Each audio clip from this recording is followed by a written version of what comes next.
প্রিয় দর্শক, আমাদের নিয়মিত আয়োজন প্রবাস পরিক্রমায় আপনাদের সবাইকে স্বাগত জানাচ্ছি এটিএন বাংলার নিউ ইয়র্ক স্টুডিও থেকে। সাথে আছি আমি সানজিদা হিরা। প্রিয় দর্শক, আজ আমরা কথা বলবো জামাইকা বাংলাদেশ ফ্রেন্ডস সোসাইটির প্রতিষ্ঠাতা সভাপতি এবং মুসলিম সেন্টারের জেনারেল সেক্রেটারি ফখরুল ইসলাম দেলোয়ার। আপনাকে অনেক ধন্যবাদ আমার স্টুডিওতে আসার জন্য। কেমন আছেন? ধন্যবাদ আমাকে এটিএন বাংলার প্রবাস পরিক্রমায় আমন্ত্রণ করার জন্য, এবং এটিএন বাংলার সকল কলাকুশলী দর্শক সবাইকে আমি শুভেচ্ছা জানাচ্ছি। আসসালামু আলাইকুম এবং নববর্ষের শুভেচ্ছা জানাচ্ছি। আমরা জানি যে আপনি অনেক কিছুর সাথে জড়িত, একাধারে আপনি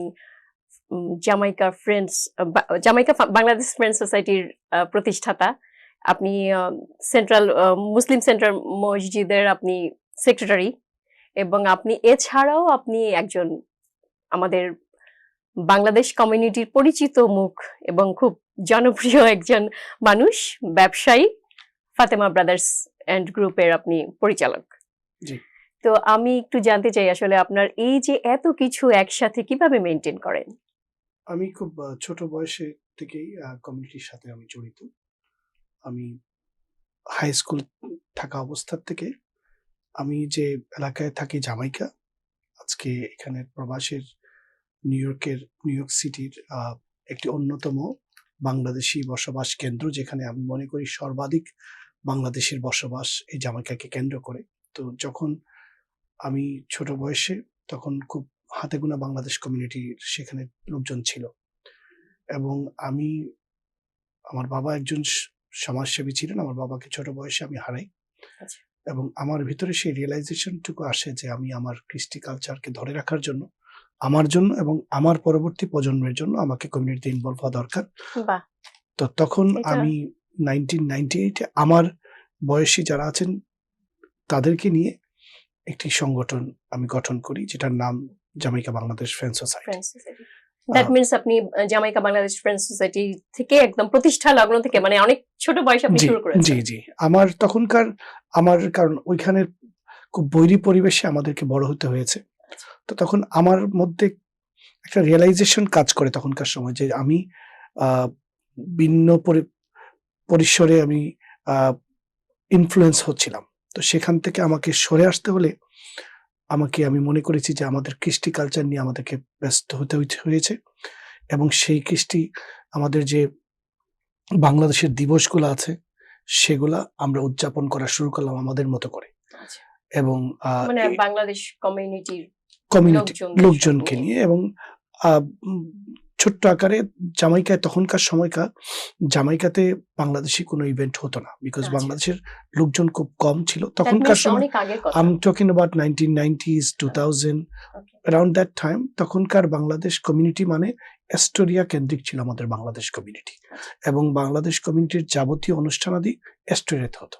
কিন্তু আমি জামাইকা এলাকাতে বাংলাদেশ কমিউনিটির বাংলাদেশি কালচারকে সেখানে মানুষের বাংলাদেশি কালচারটাকে প্রমোট করছেন। জি, এবং আমি জামাইকা মুসলিম সেন্টার, যেটা হচ্ছে যে এই প্রবাসের বাংলাদেশি কমিউনিটির নেতৃত্ব দানকারী সর্ববৃহৎ religious organisation Jamaica Muslim centre, যেখানে তখনকার সময় হয়তোবা ঈদের জামাতে 200 বা 300 লোকের জামাত হতো। এখনকার সময় ঈদের জামাতে 10,000 প্লাস লোকের। তো এটাই বলে দেয় যে কমিউনিটির ডিফারেন্সটা কোন পর্যন্ত গ্রোথটা হয়েছে কমিউনিটির।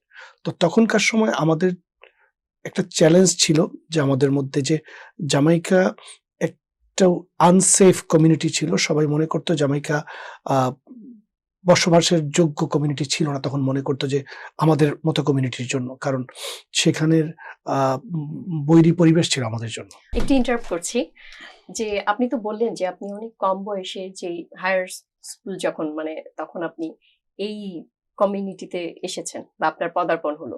তো আমার একটু জানতে ইচ্ছা করছে, এই যে এত ছোট বয়স থেকে আপনি কমিউনিটি বা আমাদের কালচার কৃষ্টি নিয়ে যে কাজ করছেন, এটা আসলে কি আপনার ফ্যামিলিগত কোনো ছিল ইনফ্লুয়েন্স, নাকি আপনার নিজে থেকেই? অ্যাকচুয়ালি আপনাকে যে কথাটা বলেছি যে আমার বাবা খুব ছোট বয়সে বাবা মারা গেছেন, এবং মাও আমার খুব ছোট বয়সে আমি হারাই। তো অ্যাকচুয়ালি মূলত আমার পরিবার এখানে সবাই ছিলেন, এবং আমার পরিবার এখানে প্রতিষ্ঠিত থাকার কারণে আমি আমার নিজেকে নিয়ে চিন্তা করতে হয়নি। কারণ উনাদের ব্যাকআপ ছিল ব্যাকআপ এবং ছিল। উনাদের উৎসাহ ছিল যে আমি কাজগুলা ভালো কাজ করছি। তার পেছনে আমার পরিবারের পুরো সাপোর্ট ছিল। বাহ! যার এটা বিশাল একটা যার ব্যাপার। কারণেও হুম, হুম। আমি স্কুল এবং কলেজের পাশাপাশি আমি সমাজকর্মে ব্যস্ত রাখতে পেরেছি নিজেকে। সেই তখন থেকে আজ পর্যন্ত আমি এই সমাজের চলছে কাজগুলা করে আপনার যাচ্ছি সামাজিক এবং ব্যবসায়িক কর্মকাণ্ড। দায়িত্বও পালন করছি, সমাজের দায়িত্ব পালন করছি। বাট আমি নিজেকে আমি একজন কিন্তু সমাজকর্মী আমার হিসাবে আমার পরিচয়। প্রশ্ন থাকবে এই যে আপনি বললেন আপনি আপনাদের পারিবারিক বিজনেস আপনি সেটাও একাধারে চালিয়ে যাচ্ছেন। আম আমাদের কমিউনিটির জন্য কাজ করছেন। সমাজ সেবামূলক যে কাজগুলো সেবাগুলো দিয়ে যাচ্ছেন। তো আসলে আপনি একাধারে তো অনেক কিছুর সাথে সম্পৃক্ত। তো আপনি কোন কাজটাকে আসলে বেশি আপনি ভালোবেসে করতে চান? অ্যাকচুয়ালি আমি একজন ব্যবসায়ী। হুম, হুম। আমি মেইনস্ট্রিমে কাজ করি। ওকে। আমি বাংলাদেশ কমিউনিটির সকল সংগঠনের সাথে জড়িত আছি।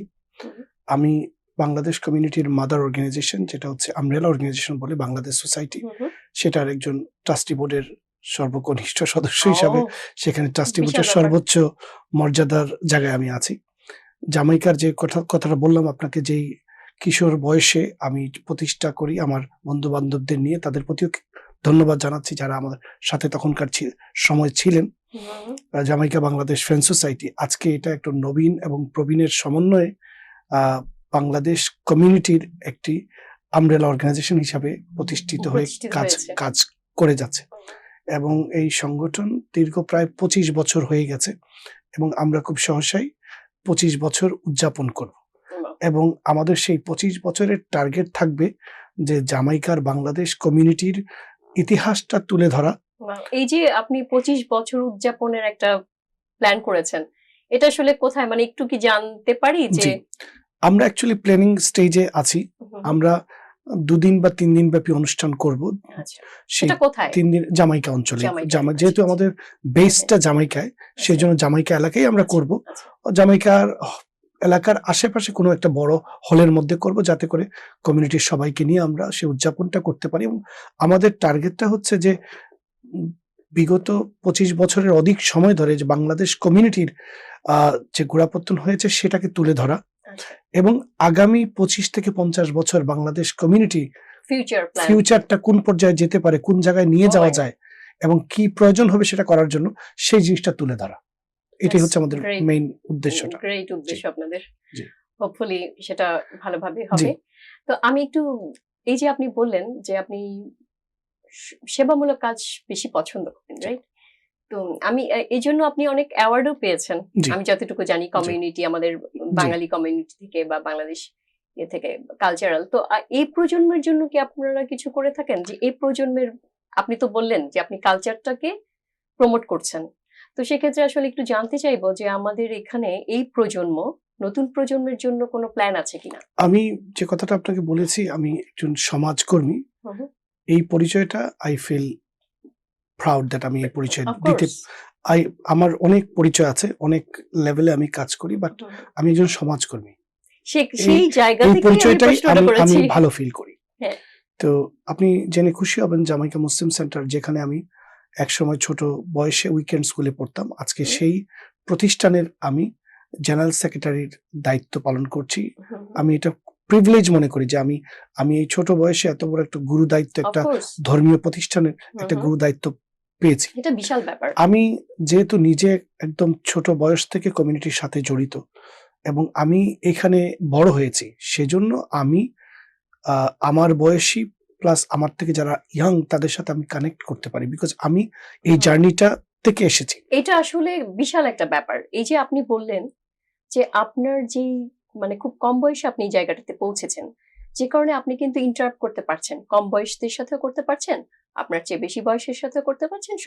মানে এটা একটা আসলে জি। বিশাল ব্যাপার। তো আপনি অ্যাওয়ার্ডের কথা বললেন। হুম, আমি হুম। এখানের সর্বোচ্চ কংগ্রেশনাল অ্যাওয়ার্ড পেয়েছি এখানে আমি। বাহ! আমার কাজের জন্য এখানে সিটি, স্টেট, মেয়র, হুম, হুম। এখানে সর্বোচ্চ যে একটা সিভিলিয়ান হিসাবে যত ধাপের অ্যাওয়ার্ড পাওয়া যায়, আমি সব পেয়েছি।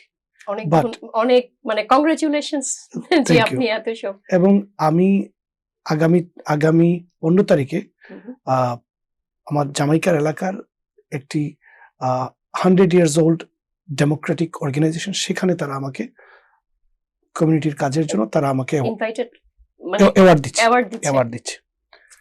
এবং আমি একটা কলেজের আগামী জুন মাসের একটা কলেজের গ্রাজুয়েশন সেরেমনিতে কিনোট স্পিকার হিসেবে দাওয়াত পেয়েছি Wow, এটা বিশাল অ্যাটেন্ড ব্যাপার। করার কোন জন্য। কলেজ জানতে পারি কি? আজ এটা সবাই জানবে ওকে ওকে, পরবর্তীতে, যেহেতু দর্শকদের জন্য এটা একটা জি, চমক থাকলো। জি।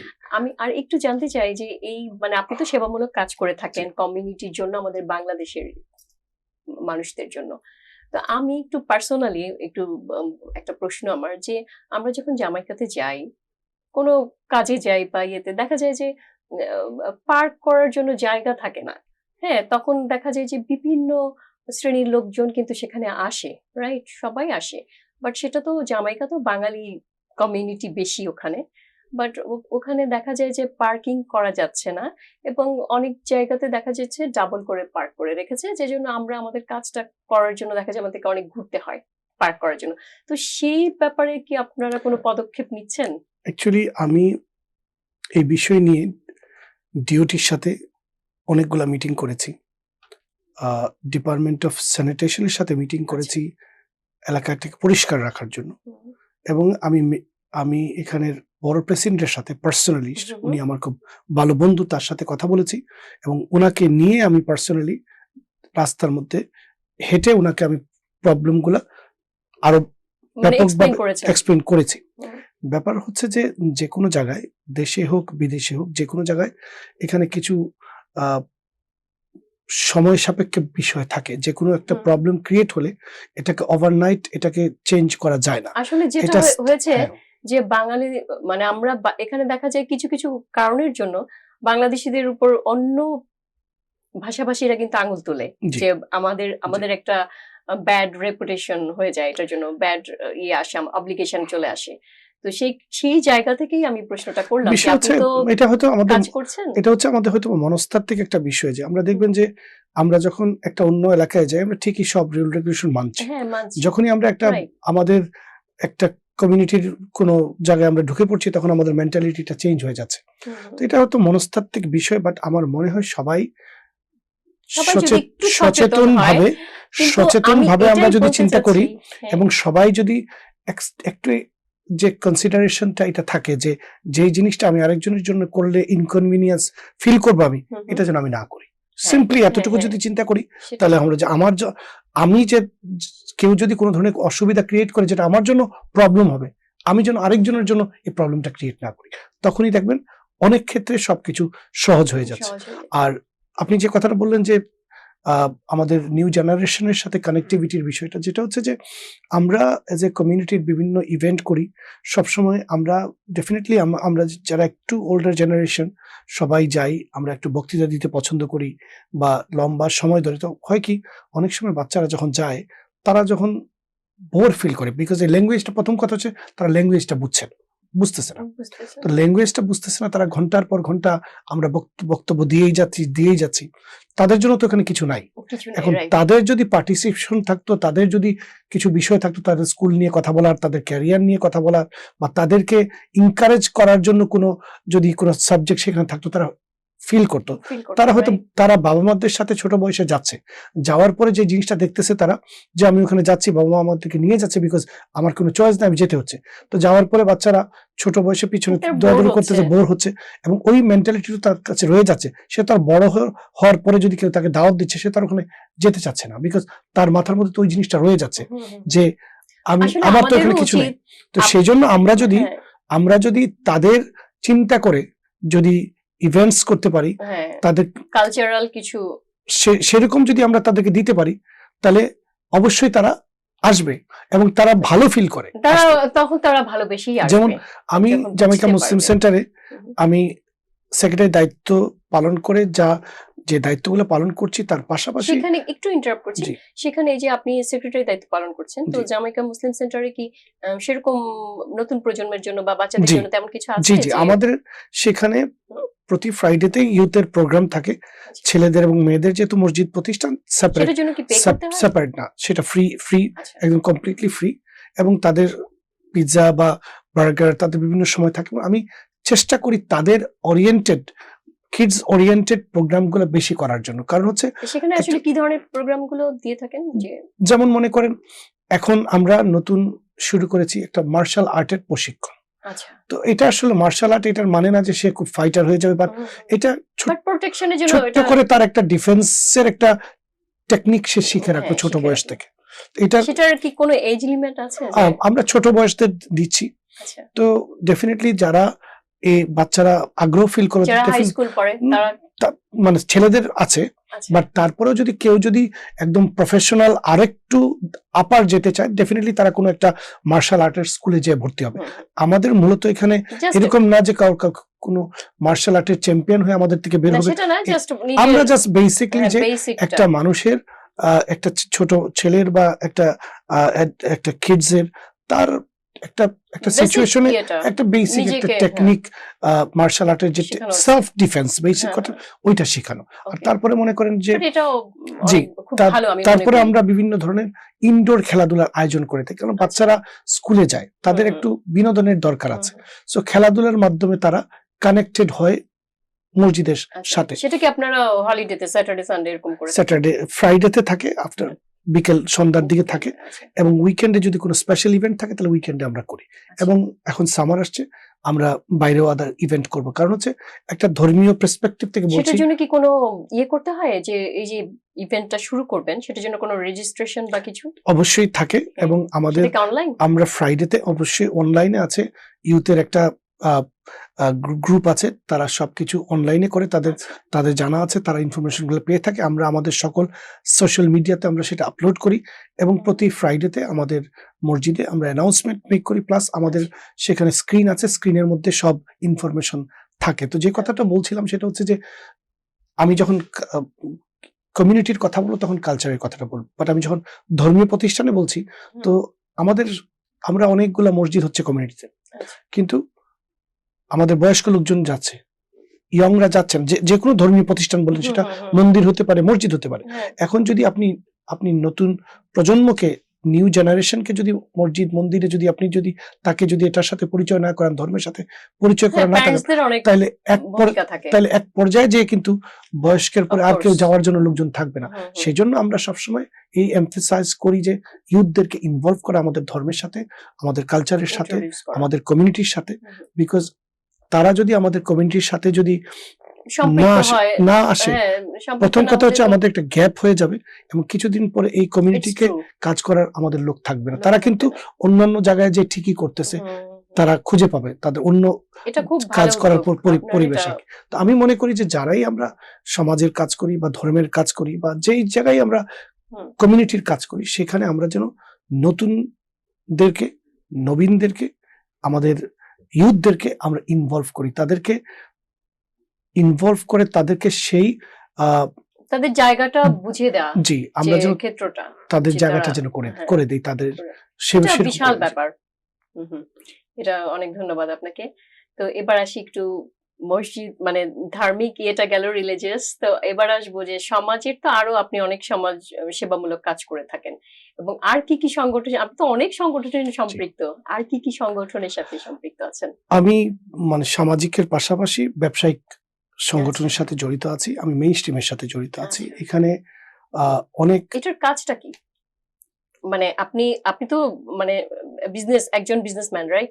তো আপনি সমাজের এই যে সেবামূলক কাজগুলো করে থাকেন, এর বাইরে গিয়ে আবার বিজনেস ট্যাকল করা, ইটস টু অ্যাকচুয়ালি কি করে করেন? আমি প্রতিটা জায়গায় আপনার ইচ্ছা যদি থাকে এবং স্যাক্রিফাইসিং মনোভাব থাকে, যে সর্বক্ষেত্রে আমার নিজের জন্য না। এখন আমরা যখন সব চিন্তা করব যে আমার নিজের জন্য কিছু করা দরকার, অবশ্যই আমার নিজের জন্য করব, কিন্তু সেই জায়গায় যদি আমি নিজেকে আবদ্ধ করে ফেলি তাহলে কিন্তু সমাজ হলো না। আমরা যখন নিজের বাইরে যে আমরা একটু চিন্তা করব, তখনই আমি নিজেকে একটু বড় জায়গায় নিয়ে গেলাম। তো ব্যাপারটা হচ্ছে যে সবকিছুর মধ্যে স্ট্রাগল আছে, সবকিছুর মধ্যে স্যাক্রিফাইস আছে, বাট যদি একটু নিজের বাইরে যে চিন্তা করি, সবকিছু পসিবল। এখন আমি একটা জিনিস শিখেছি, সেই শিক্ষাটুকু, সেটা হতে পারে ব্যবসায়িক, সেটা হতে পারে সামাজিক, সেটা আরেকজনকে শিখানো, এর মাধ্যমে কিন্তু আরেকটা মানুষ শিখে আসতেছে। আর আমি যখন এটা নিজের মধ্যে ধরে রাখতেছি, তখন কিন্তু একটা মানে এটা অন্যের মাঝে ছড়িয়ে দেয়া। রাইট। সো এখন আমি যখন ব্যবসা করছি, ব্যবসা সফলভাবে করছি, আমরা বিভিন্ন ধরনের ব্যবসায়িক সেমিনার করি, মেইন স্ট্রিমের লোকজনকে নিয়ে আসি, যাতে করে মানুষ যাদের কাছে ইনফরমেশন গুলো নাই, যারা আসতে চাচ্ছে, তাদেরকে সেই সুযোগটা করে দেয়। আমরা পাশাপাশি এখানে বাংলাদেশের বিজনেস লিডার্স যারা আছে বা বাংলাদেশের যারা প্রবাস নিয়ে বা প্রবাসীদের জন্য কাজ কাজ করছে। করেন, তাদের সাথেও আমরা বিভিন্ন ধরনের সেমিনার করি আমাদের ব্যবসায়িক organization Bangladeshi American business alliance দিয়ে। তো সেখানে আমরা চেষ্টা করি যে মানুষকে সেই সুযোগ করে দেয়া, কেউ যদি প্রবাস থেকেও বাংলাদেশে কোনো বিজনেস করতে চায়, সেই ইনফরমেশনটুকু সেটাও আমরা চেষ্টা করে থাকি। জি। আর এখানে মেইন স্ট্রিমের সাথে মনে করেন আমরা এক সময় ছিল এখানে আমাদের কমিউনিটি, যে আমাদের কমিউনিটির লোকজন মেইন স্ট্রিমের লোকজনের সাথে ছবি তুলে হ্যাপি হইতো, যে আমি একজন ইলেক্টেড অফিসিয়ালের সাথে ছবি তুললাম, আমি একটা সোশ্যাল মিডিয়া দিলাম, কাজ করছেন, বাট পত্রিকায় দিলাম, এটা আমার জন্য বিশাল। বাট ওই জিনিসটার থেকে আমি আমার ছোট বয়সেই আমি একটু চেঞ্জ নিয়ে আসছি। আমি কোনো ইলেক্টেড অফিসিয়াল যখন আমাদের কমিউনিটিতে আসতে চেয়েছে, আমি তার সাথে বসতে চেয়েছি, আমি তার সাথে আমার কমিউনিটির ইস্যুগুলো নিয়ে ডিসকাস করেছি, তাকে বলেছি যে এই আমার কমিউনিটির এইগুলা issue, are you willing to work with this issue. যখন তারা একটা পজিটিভলি বলেছে না, আমি তাকে ওপেন করেছি কমিউনিটিতে আসার জন্য, তার হেল্প করার। তো এরকম অনেক সিটি, স্টেট, কংগ্রেস লেভেলে অনেক আমার বন্ধু আছে যাদেরকে আমি একদম বাংলাদেশ কমিউনিটিতে ইন্ট্রোডিউস করেছি, এবং তারা সেই পর্যন্ত আসলে আমাদের পুরো কমিউনিটির প্রবলেম গুলো নিয়ে তাদের সাথে শেয়ার করেছেন। এটা বিশাল ব্যাপার, অনেকে তো সেটা করে না। আপনি যেটা বললেন সবাই ছবি তুলেই হ্যাপি। মনে করি যে আমি একটা পজিটিভ অন্যতম একটা ভূমিকা রাখার সুযোগ হয়েছে আমার কমিউনিটিতে, এই মেইন স্ট্রিমের লোকজনকে আমাদের কমিউনিটির ব্যাপারে জানার জন্য। আজকে যে রিসেন্টলি মেয়র মামদানি নির্বাচিত হয়েছেন, উনাকে নির্বাচিত করার পিছনেও বাংলাদেশি কমিউনিটির, আমিও ছিলাম সেখানে একজন সামনের সারিতে। তো আমরা যদিও ছিলাম না, বাট সাপোর্ট করেছি। তো বাংলাদেশ কমিউনিটি পুরো আমেরিকাতে এই মেয়রের নির্বাচনে, যে বাংলাদেশ একটা কমিউনিটি, যে কমিউনিটির সামনে চলে এসেছে, এবং মেয়র বিভিন্ন জায়গায় সে এত বেশি হ্যাপি হয়েছে যে এই যে আমরা জামাইকায় তার প্রথম দিকে যখন তার কোনো সে খুব রেটিং এ সে খুব পিছনে ছিল, তখনকার সময় আমরা তার জন্য কাজ শুরু করেছি, এবং জামাইকায় সর্ববৃহৎ আমরা তার জন্য র্যালি অর্গানাইজ করেছি, যে র্যালিতে একটা স্লোগান উঠেছিল যে আমার মেয়র তোমার মেয়র। এবং দেখা যায় সে এখন বিভিন্ন জায়গায় তার যে লাস্ট নির্বাচনী সভা হয়েছে, সেখানে সে নিজের থেকে আমার সে স্লোগানটুকু দিয়েছে, এবং এটা কিন্তু অনেক পর্যায়ে আমাদের জন্য অনেক একটা প্রাউড মোমেন্ট আমাদের জন্য। এটা আমাদের স্বীকৃতি। এই স্লোগান শুধু একটা স্লোগান না, এটা আমাদের স্বীকৃতি যে আমরা played a vital role. Bangladesh people community was in the front of the campaign, and আমরা কত বড় community, but we are one of the vibrant community, that আমরা একটা মুভমেন্টের সামনে সারিতে আমরা ছিলাম। এটা বিশাল একটা ব্যাপার আমাদের কমিউনিটি। অনেক ধন্যবাদ আপনাকে। তো আমরা আসলে শেষ পর্যায়ে চলে এসেছি। আপনি আমাদের দর্শকদের জন্য যদি কিছু বলতে চান। আমি ধন্যবাদ জানাচ্ছি প্রবাস পরিক্রমা, আমাকে এটিএন বাংলার প্রবাস পরিক্রমায় আমন্ত্রণ জানানোর জন্য। এবং আমি বলবো যে আমরা যেখানে থাকি, আমরা এই প্রবাসী, আমরা এখন আর প্রবাসী না, আমরা এই দেশের নাগরিক, আমরা এই দেশের ট্যাক্স পেয়ার।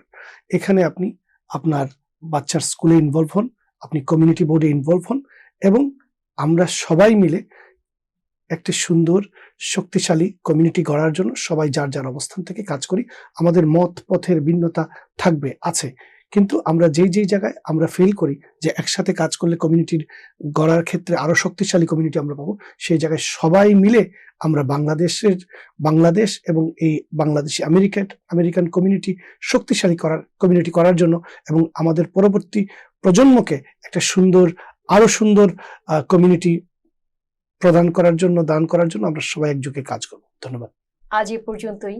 আবারও দেখা হবে নতুন কোনো অতিথিকে সঙ্গে নিয়ে পরবর্তী এপিসোডে। সে অবধি আপনারা ভালো থাকুন, সুস্থ থাকুন।